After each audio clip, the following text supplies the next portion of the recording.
एक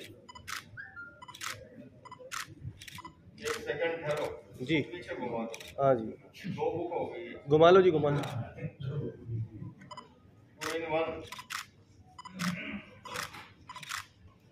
thank you. Shri Ramesh Tiwari ji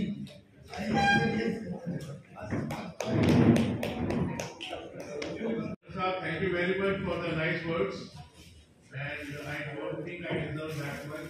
I consider myself to be mazdoor, maje se dur. Work, work, and work. Follow to give peace, and you are creating a World Peace Foundation.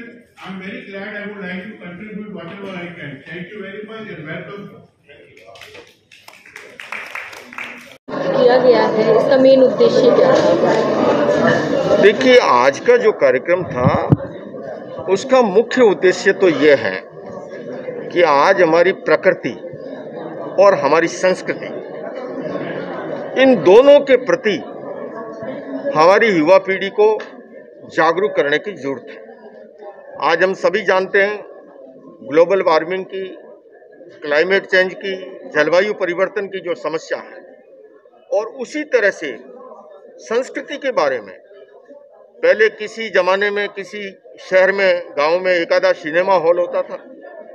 आज हर घर का हर bedroom जब cinema hall का रूप धारण कर चुका है, ऐसे माहौल में अपनी संस्कृति के संरक्षण का और अधिक दायित्व बढ़ जाता है।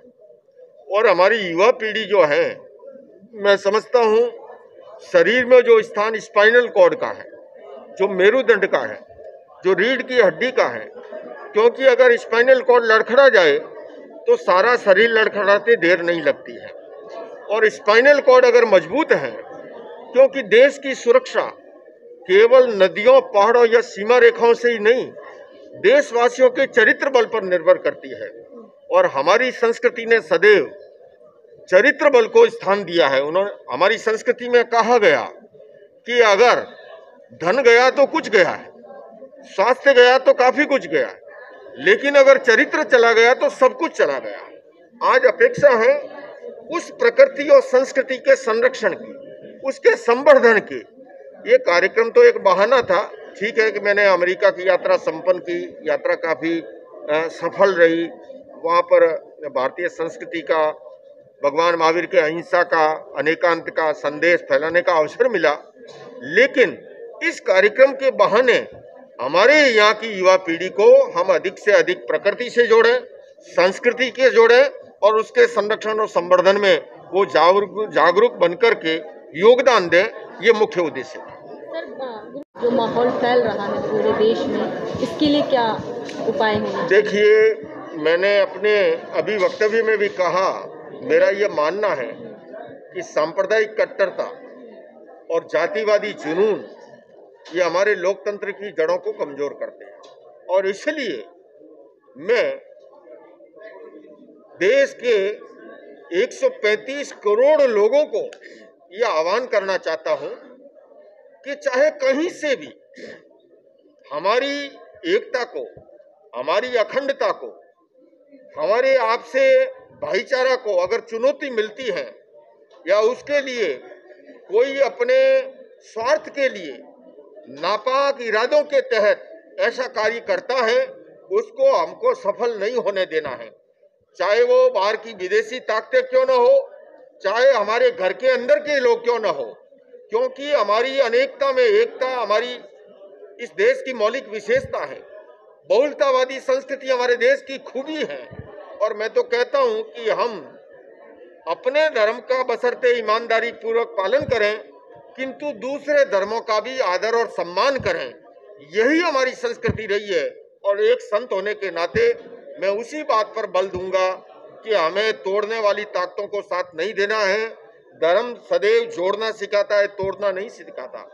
धर्म के क्षेत्र में हिंसा, घृणा, भय और नफरत का कोई स्थान हो ही नहीं सकता। इसलिए ऐसी घटनाएं कहीं से हो, कहीं पर हो, किसके द्वारा भी हो, उन तमाम घटनाओं की हमें एक स्वर में भर्त्सना करनी चाहिए, निंदा करनी चाहिए, और उन घटनाओं को आगे बढ़ने नहीं देना चाहिए। उसके लिए सारे देशवासियों को एक होने की जरूरत है। जो भारतीय समुदाय के लोग हैं, अमेरिका के विकास में भी भारतीय समुदाय के लोगों का बड़ा योगदान है। और मैं आपको बताऊं, आपको सुनकर के सुखद आश्चर्य होगा कि वहां की बड़ी से बड़ी कंपनियों के बड़े से बड़े पदों पर भारतीय समुदाय के लोग बैठे हुए हैं।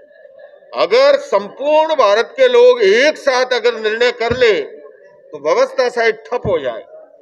लेकिन मैंने ये भी देखा है कि भारत के लोग जितना अपनी माटी से, भारत से प्यार करते हैं, उतना ही अपनी कर्मस्थली से भी प्रति भी वो ईमानदार है और होना भी चाहिए। जिस देश के अंदर रहे उस देश के प्रति भी। बल्कि मैंने तो वहां से कहा भी है कि अमेरिका और भारत को मिलकर के हिंसा के खिलाफ, आतंक के खिलाफ, गरीबी के खिलाफ मिलकर के लड़ना होगा। तभी हम इन असली दुश्मनों को, जो अभाव, अशिक्षा, अचिकित्सा जो हैं, उसको हम खत्म कर पाएंगे। आज अपेक्षा है भारत और अमेरिका मिलकर के कार्य करें। देश और विदेश के लोगों को मेरा विनम्र यही निवेदन है कि हम जहां कहीं भी खड़े हैं, हम ये न सोचें कि ये काम बड़े बड़े लोग करेंगे। हम जिस धरातल पर हैं वहां खड़े होकर के मैं क्या योगदान दे सकता हूं। जिस देश से हमें इतना कुछ मिलता है, जिस समाज से हमें इतना कुछ मिलता है, उस समाज के प्रति हमारा कुछ कर्तव्य है, कुछ दायित्व है, कुछ धर्म है, उसका हमें निर्वाह करना चाहिए। और हमें ईमानदारी पूर्वक जो है अपने घर परिवार के साथ साथ समाज और देश के लिए भी अपना समय देना चाहिए। इन्हीं शब्दों के साथ ओम अरहम।